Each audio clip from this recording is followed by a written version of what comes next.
येत नव्हती. टॅक्सीतून गेलेलं तुझं सगळं बॅगेज मिळालं. Thank God. कुठे आहे माझं बॅगेज? थँक मी मिळवलंय ते. तुम्ही हम्म. काय केलं तुम्ही? अगं धनंजय आहे मी, जगप्रसिद्ध कलाकार. काय हवंय? काही सवयी आहे, त्याशिवाय झोपच येत नाही रात्री.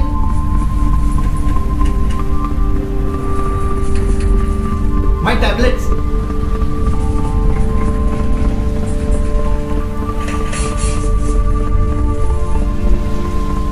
या नाईट गाऊन मध्ये सुद्धा सुंदर दिसतेस तू.